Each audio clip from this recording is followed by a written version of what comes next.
प्यारे बच्चों नमस्कार। मैं शिव बचन प्रसाद बौद्ध सर्वोदय बाल विद्यालय विजन क्लेब शिक्षा निदेशालय राष्ट्रीय राजधानी क्षेत्र दिल्ली कक्षा 10 और विषय हिंदी के साथ आपकी सहायक पुस्तक कृतिका का पाठ आज 2 दिन से चल रहा है। माता का अंचल वर्कशीट नंबर 84 4 फरवरी 2022 का लेकर मैं उपस्थित हुआ हूँ।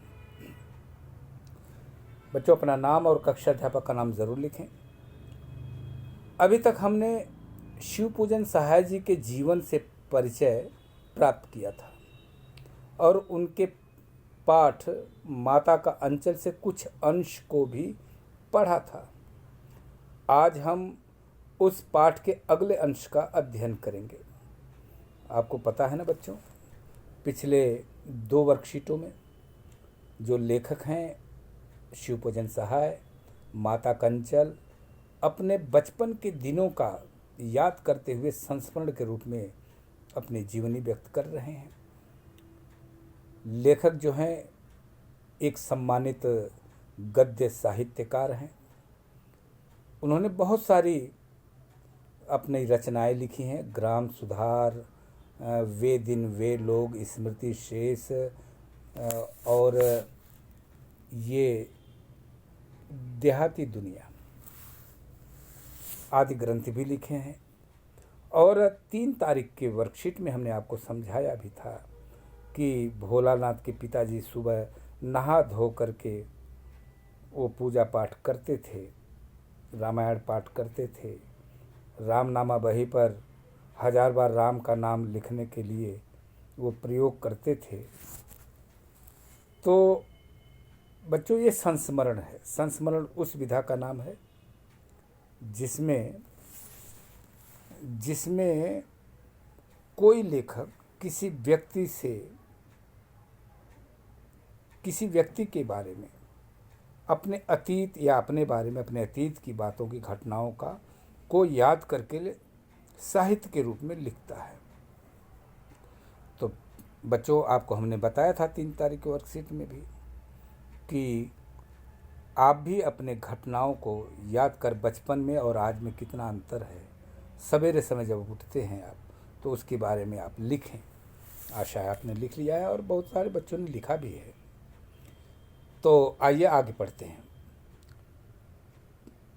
फिर 500 बार कागज़ के छोटे टुकड़ों पर राम नाम लिखकर आटे की गोलियों में लपेटते और उन गोलियों को लेकर गंगा जी की ओर चल पड़ते थे। ध्यान है ना आपको, हमने पिछली बार बताया था कि राम राम लिख करके कागज़ पर उनके छोटे टुकड़ों को कागज़ के छोटे टुकड़ों को वो आटे गूंद कर उनको उनकी गोली बना लेते। उन गोलियों को लेकर गंगा जी की तरफ चले जाते। उस समय भी हम उनके कंधों पर विराजमान रहते थे। जब वह गंगा में एक एक आटे की गोलियां फेंक कर मछलियों को खिलाने लगते, तब भी हम उनके कंधे पर बैठे बैठे हंसा करते थे। जब वह मछलियों को चारा देकर घर की ओर लौटने लगते, तब बीच रास्ते में झुके पेड़ों की डालों पर हमें बिठाकर झूला झूलाते थे। कभी कभी बाबूजी हमसे कुश्ती भी लड़ते। वह शिथिल होकर हमारे बल को बढ़ावा देते और हम उनको पछाड़ देते थे। वह उतान पड़ जाते और हम उनकी छाती पर चढ़ जाते थे। जब हम उनकी लंबी लंबी मूछें उखाड़ने लगते, तब वह हंसते हंसते हमारे हाथों को मूछों से छुड़ाकर उन्हें चूम लेते थे। बचपन का वात्सल्य प्रेम का एक बहुत अच्छा उदाहरण है ये।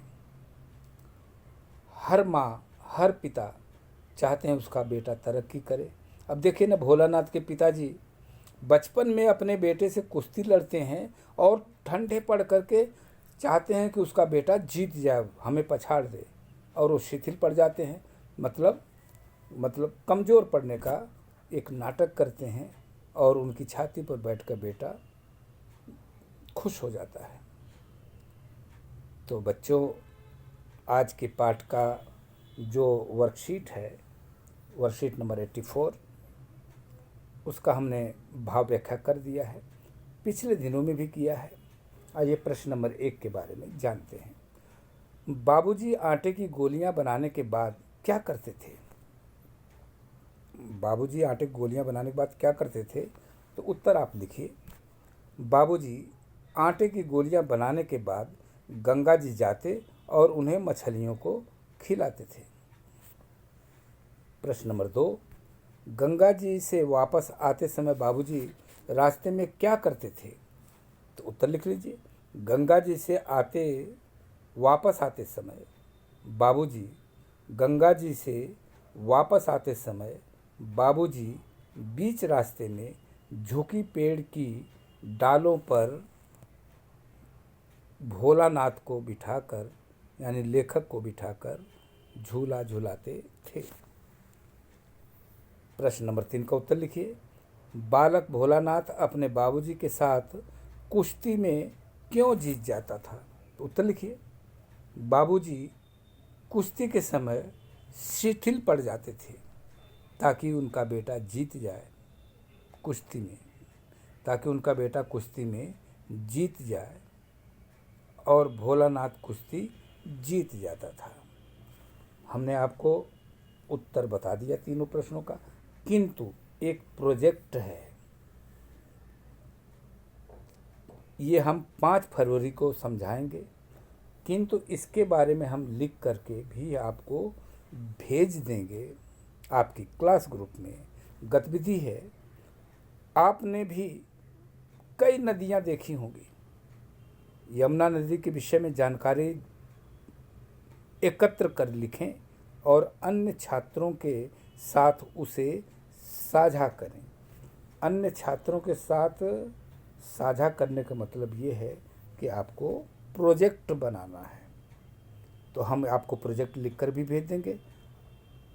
आप उसे ज़रूर लिखें और अपनी 6-7 जो हमने आपको प्रोजेक्ट करवा दिया है उस फाइल में ज़रूर सम्मिलित कर लें, और ये स्कूल खुलने पे आपको जमा करवाना पड़ेगा ताकि आपको हमारे पास जो 20 नंबर है उसमें हम दे सकें, जिसमें हाजिरी भी है।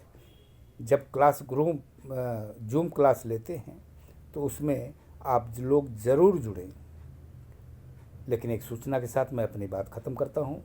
कोविड-19 के खतरे से बचने के लिए, हालांकि अब कम हो रहा है, लेकिन फिर भी सावधानी बरतनी है।